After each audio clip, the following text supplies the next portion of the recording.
I'm sending the live stream. Okay. I will just start it now, as always. Wait a few seconds.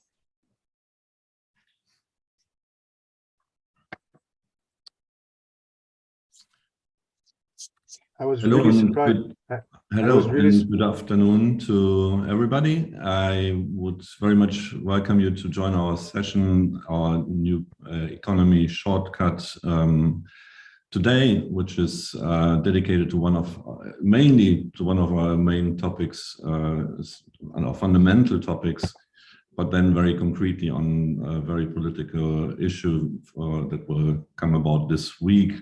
I'm talking about populism. That is one of our research topics, and understanding why things happen and what this could mean and why people vote for populists. This is not the topic of today. We had this similar discussion on France a couple of months ago before the elections in France. We would very much like to discuss today what could be the consequences of a populist win in a major European country, which is Italy. And I will hand over to Julia, who will moderate and introduce our panelists. And I'm very looking forward to a very interesting discussion. Thank you. Thank you, Thomas. Yes, welcome everyone from my side as well. As Thomas mentioned, we decided for obvious reasons to dedicate this month's shortcut to Italy, because in less than 1 week, on 25th of September, Italians will vote again. And as polls have it, it might very likely be that Italians' next government will be formed by a right-wing coalition led by Giorgia Meloni and her party, Fratelli d'Italia, Brothers of Italy, together with Salvini's Lega Nord and Berlusconi's Forza Italia. So we're here to discuss today what will be the consequences for Italy and the Euro area of a potential right-wing government. And we'll do that today with our guests, Lucio Baccaro, director at the Max Planck Institute for the Study of Societies, and Holger Schmiding, chief economist at Berenberg Bank. I welcome both of you. Thank you very much for accepting to come here today and discuss this with us. I'll give the word right away to Lucio Baccaro, who will give us a little overview of what's happening in Italy now, and then we'll go deeper into the questions of what will this exactly mean for Italy and the EU. Lucio, please. Okay, can you hear me? Yes. Okay, first of all, many thanks to Thomas and Julia for the invitation. It's a pleasure to be here. So what I will do, I will start by giving a brief overview of the situation, at least as I see it. And let me remind everybody of what was the question that we're trying to address. What would a populist right-wing government mean for Italy and the euro? I would have something to say about the use of the term populist. I'm not really sure that Meloni's Fratelli d'Italia really counts as populist, at least if populist is anti-elite. But let's leave that aside for the time being. So the situation in Italy is as follows. This is a country that for 30 years has been in protracted economic stagnation. Why there is the stagnation? There are different views. I will tell you what is my view of this, and it is due to the failed integration into the European Monetary Union. The European Monetary Union is, in my view, a fairly dysfunctional economic architecture, but one that can work for some countries. So before the financial crisis, it allowed for two types of growth models, export-led and debt and construction-led, where export-led sees foreign demand as the main driver of growth, and it is epitomized by Germany after it joined the euro. Debt and construction-led is instead epitomized by Spain before the crisis and also Ireland before the crisis. It's a model in which aggregate demand is mostly domestic, and it is financed by making access to debt easier, which stimulates a construction boom. Now, Italy was unable to ride any of these two drivers, neither exports nor domestic demand, for reasons that we may discuss, but it will be too long at this point in time.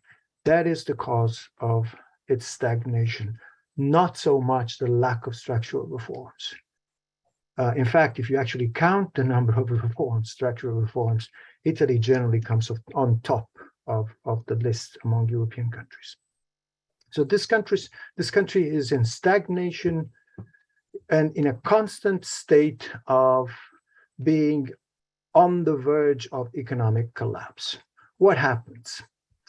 Faced with an emergency, the so-called responsible parties, where responsible is between quotes, feel the urge to come together in the name of national emergency, national salvation.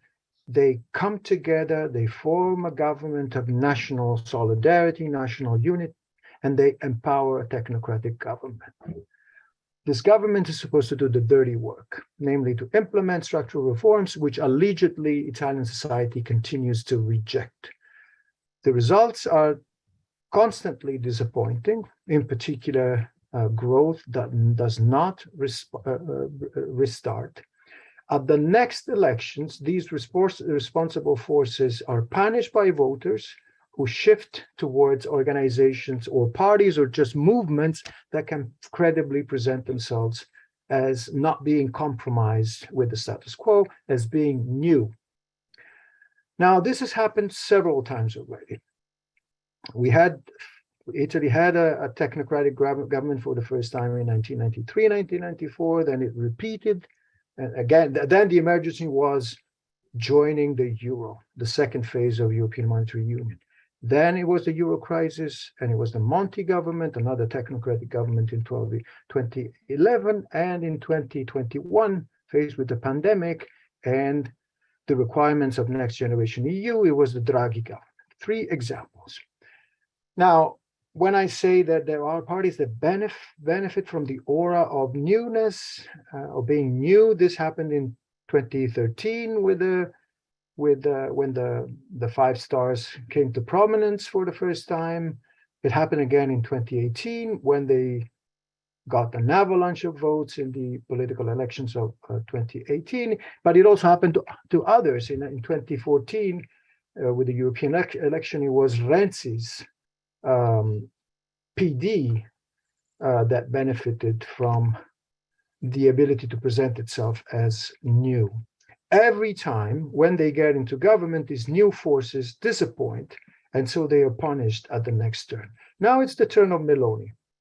Meloni is not new at all. In fact, she personally was a minister in the Berlusconi government between 2008 and 2011, but she has been in opposition with her party since 2011.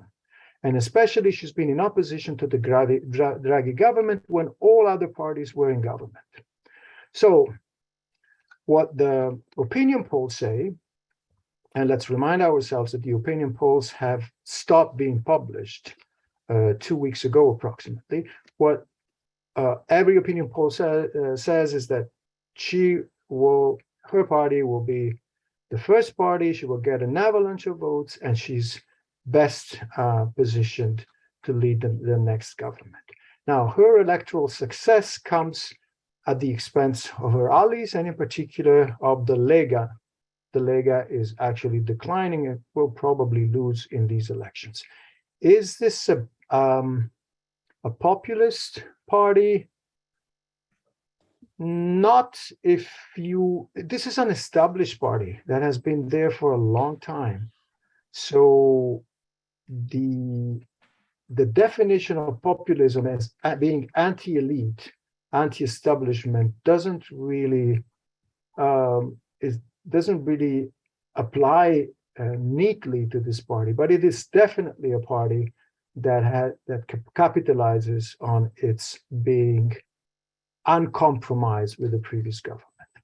So I guess I would stop here and give the floor to Mr. Schmieding, whom I want to thank for the comments in advance. Well, thank you very much, and thanks to all of you to listen and for giving me the opportunity here to speak. First, let me set the stage with a few comments on the Italian economic outlook. Italy is, in a way, an accident waiting to happen from a European perspective.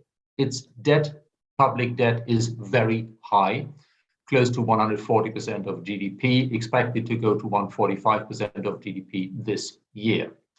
Italy has, as we already heard, had very little economic growth. Actually, in the 20 years to the pandemic, productivity in Italy rose by a cumulative 4% labor productivity, whereas in the remainder of the Eurozone, it advanced by 22%. Italy is the laggard. And Italy on demographics does not look good. The OECD expects the Italian labor force of working age population, that is, to shrink by 12.5% from now until 2040. So fewer workers, and if Italy does in that situation not make much better use of its labor force by raising the employment rate and raising productivity, the question will always come back, is Italian public debt sustainable? At the moment, I would say it probably is sustainable, as long as the new Italian government does not say, oh, we'd like to get out of the euro and the EU, as long as any Italian government kind of abides by the conditions which are tied to the disbursement of European aid under the Next Generation EU program, for instance, as long as an Italian government more or less plays by the European rules, European institutions, including the European Central Bank, would support Italy against panic attacks of financial markets. Also, at the moment, Italy's debt service, more precisely, the interest payments on public debt relative to GDP are just above 3%. That is not very high. It's a record low in Italy for the last 30 years plus, which means at the moment, Italy should not be a candidate for a debt crisis, but the long run outlook with dismal demographics, very low increases in labor productivity, if there are any increases at all, the long run outlook is very uncertain. And that's why I believe that Italy indeed does need supply side growth enhancing reforms, not any more short or medium term fiscal boost.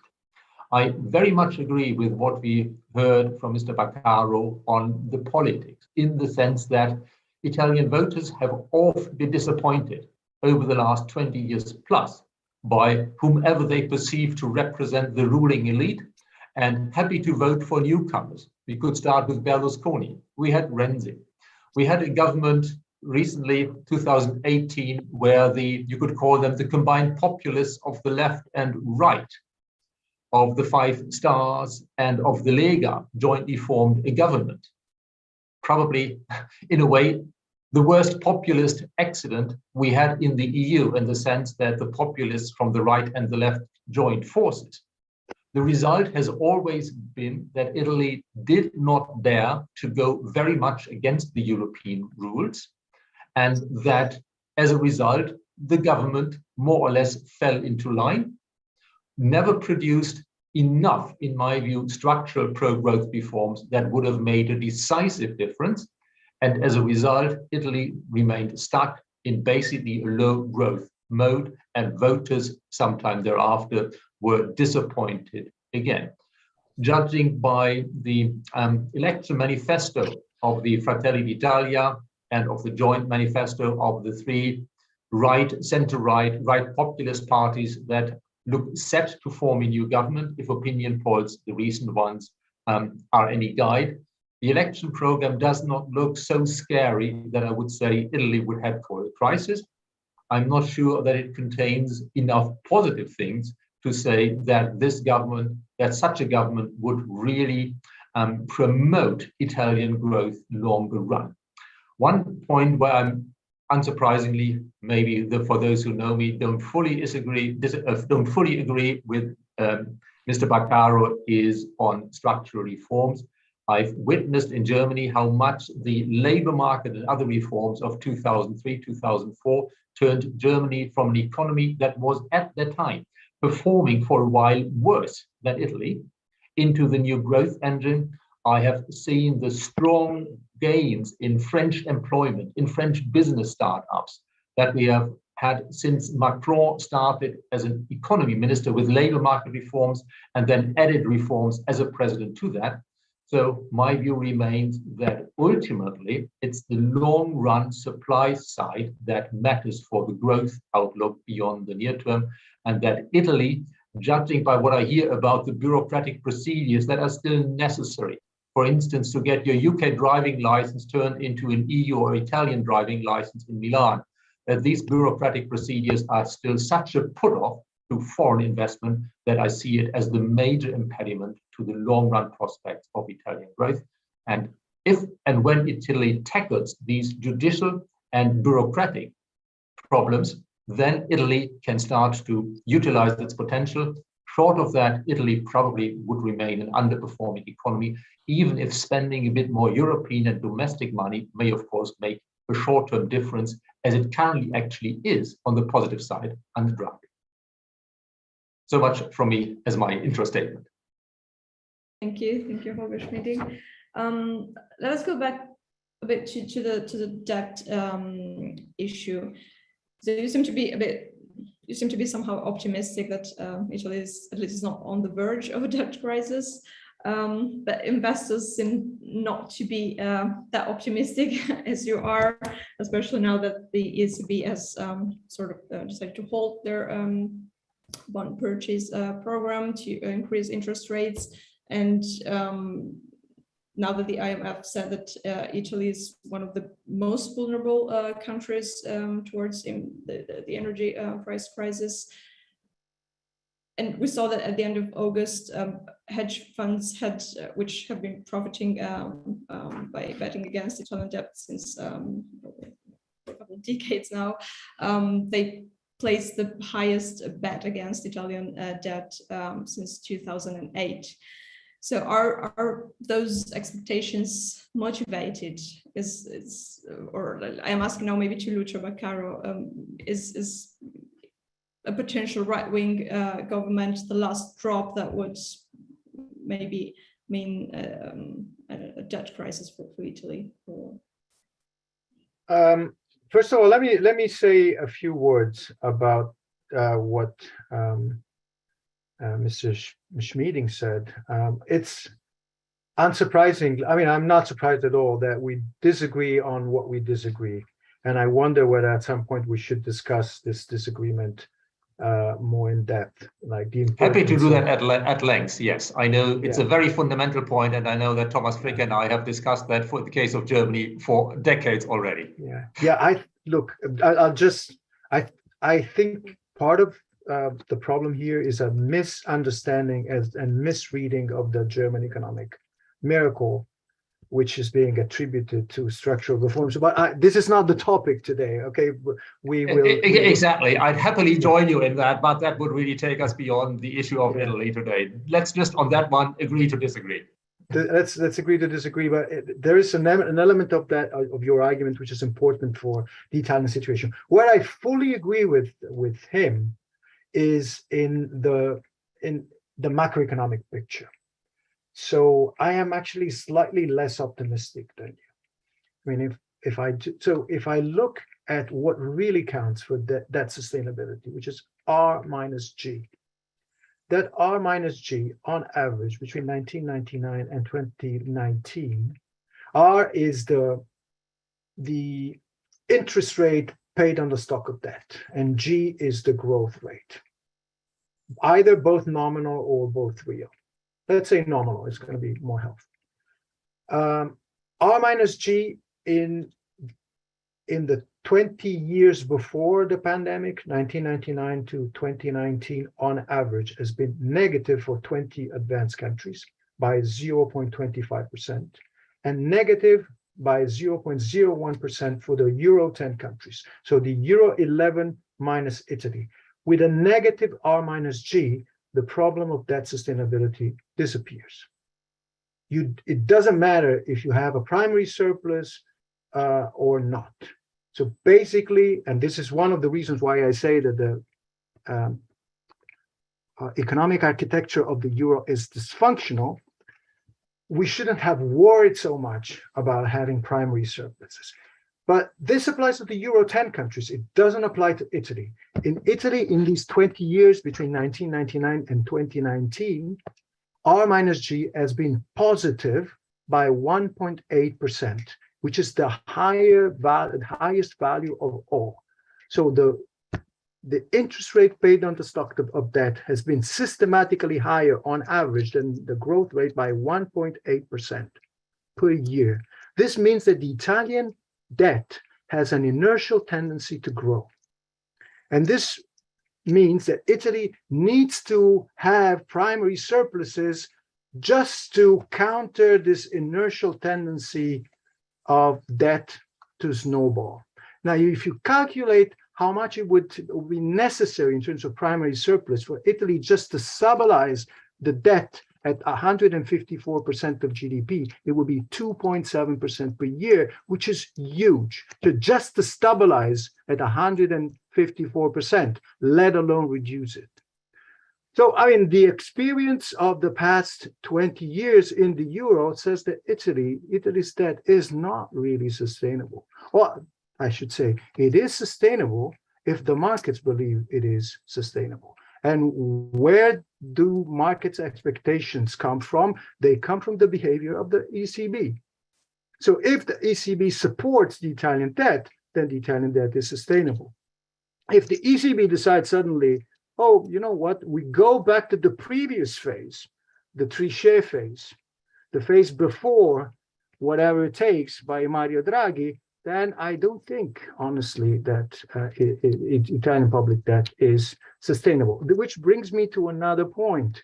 So what will be absolutely crucial is TPI, Transmission Protection Instrument, this new instrument that the ECB has introduced in July, which basically says, I don't know how legal this instrument is. It will certainly be challenged in Germany in front of the German Constitutional Court, but essentially says, with the TPI, the ECB says, we're willing to close spreads. However, there are some conditions. As we know, these conditions are not really spelled out, but they have at least two important constraints. Respect of the existing fiscal rules, which are suspended until 2023, and the commitment to the obligations of the next generation EU. So, in a way, the point is the Italian debt is sustainable if the ECB wants it to be sustainable, but the ECB will make it sustainable, first of all, if it can make it sustainable, if its actions are deemed legal, and also if the government respects some conditions. And some of these conditions are linked to the respect of the next generation EU, which is one of the reasons why I don't think that the new government, the new right-wing government, will really challenge the European authorities, will get into a fight with the European Commission the way in which the government of 2018, the Five Stars and Lega tried to do. And let's remind ourselves, it was a really tiny challenge. It was a desire to increase the public deficit to 2.4%, which is still below the 3%, but it was higher than the recommendation associated with reducing the structural deficit for a high debt country like Italy. The bottom line is that Italy has been for several years, for the past, I would say 20 years at least, with regard to economic policy, being ruled from outside, and it will continue to be ruled from outside. Differently from what you seem to believe, Mr. Schmieding, I think that this being ruled from outside is a total disaster, not just political. We seem to agree with that politically it leads to a succession of new parties, but also economically. And here we would have to discuss the role of structural reforms. But I would stop here and perhaps cede the floor to you. Okay, if I may make a few short comments on that, indeed. R minus G, that is important. What Italy needs to work on is the G. If the growth improves, then also the risk premium in the R will come down. So that would be something that self-sustains it, and in the improvement, that would be a virtuous circle. As to whether the debt is sustainable, yes, as long as markets believe it is, it is. If markets lose trust in it, the European Central Bank would have to intervene. The European Central Bank, roughly as you said, is ready to intervene as long as Italy meets conditions, which is indeed a reason why I also think that the new government, if it's the new government from the right, will not rock the boat too badly. Of course, I don't quite agree that Italy has been ruled in its economic policy from abroad. It has been constrained in its economic policy by markets, and then, of course, by the conditions that abroad would only help against markets if Italy meets conditions. But the lack of serious reforms, for instance, in streamlining the bureaucracy, the incomplete process of judicial reforms in Italy, the complex, you could say, voting systems that Renzi failed with its constitutional reform, the lack of further labor market and other reforms, that is nothing which outsiders have dictated. That is the result of the Italian political process. So I would say the G, the long-run growth trend of Italy, is not really shaped by outside forces. It is shaped by Italy to some extent, and of course with outside forces interacting with that. On the TPI of the ECB, I'd be very cautious. This is an instrument that is designed to be used during a market panic, as we briefly had in early June. This is not an instrument designed to keep the yield spread low for long, or to keep the yield spread well below where other factors like long-term consideration politics would otherwise bring it to. So the hurdle for the ECB to activate the TPI, the transmission protection instrument, is very high, and you mentioned one of the reasons behind that. If it's used under circumstances which do not look like an irrational market panic, which do not look like the disorderly that Lagarde and the ECB have said, if it is used just to contain or counteract a more gradual increase in risk spreads, then it would face a serious legal challenge in Germany, which in that case may then actually lead the Constitutional Court in Germany to say, oh, this is indeed not legal. Thank you. I would, so there is a little request of intervention from one of our guests, Antonella Stirati, Professor of Economics from University of Rome, and I would like to give her the right to talk. Let me see if this works. Antonella, can you hear us? Let me see, can you hear me now? Yes. Okay, thank you. So I agree that growth is the main problem for Italy, or one of the main problems. But I think that the perspective that European institutions and also many European politicians have about what determines growth is based on very old views in economics, which are not any longer, I would say, supported by empirical evidence. So I think we need to look at evidence and at results of scientific research to revise a little bit our ideas about what determines growth, and particularly about what is the effect of public budget policies on growth. For example, a number of works, including some which I have collaborated to write and publish, demonstrate that productivity increase is very much led by aggregate demand, that expansion of public spending as such has a positive effect on productivity growth in all sectors, including manufacturing. And the same goes, of course, for export growth. Similarly, there is a lot of literature showing that both austerity policies or expansions of public spending have persistent effect on GDP, employment, and productivity.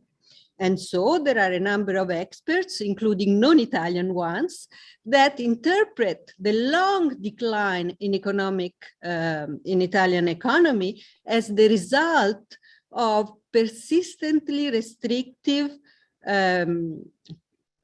fiscal policies, particularly after 2008. And I would like to signal that after 2008, the rate of growth of public spending in the aggregate in France, Spain, Germany has been much, much stronger than in Italy.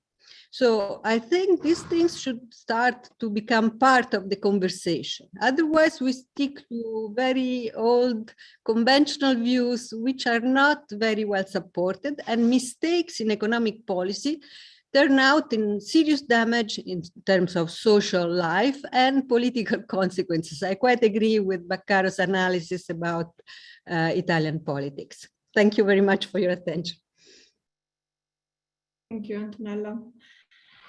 I'm not sure if one of you wants to react to that.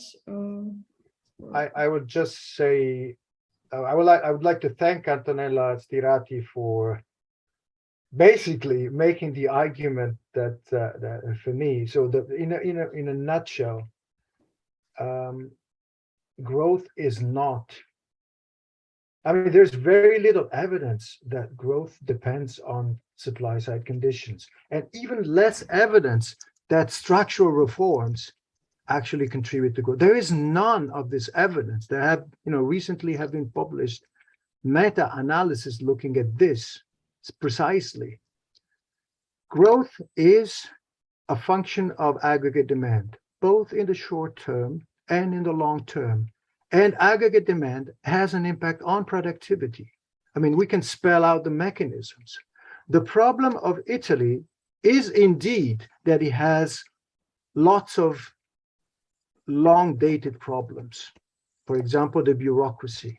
But these problems have become worse because aggregate demand in Italy has been so depressed. And the reason why it has been so depressed is that for 20 years, Italy has had to pull on the brake in order to make sure that it respected the Maastricht criteria, had sufficient primary surplus, which it has had for many years. So the example of bureaucracy, of course, the Italian bureaucracy is not efficient. Let me also add, since I work in Germany, that it's not much worse than the German bureaucracy, not much worse, as we saw during the pandemic. But the reason why the Italian bureaucracy has become actually less efficient than it actually was is because there are no investments. There have been blockages of new hiring. It's an old bureaucracy, old people, no competences, no skills, no investments. Public investments have been flat in Italy. They've also been flat in Germany, by the way.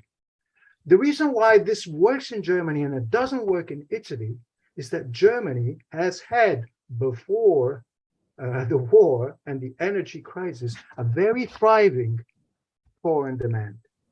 Why it has had a very thriving foreign demand?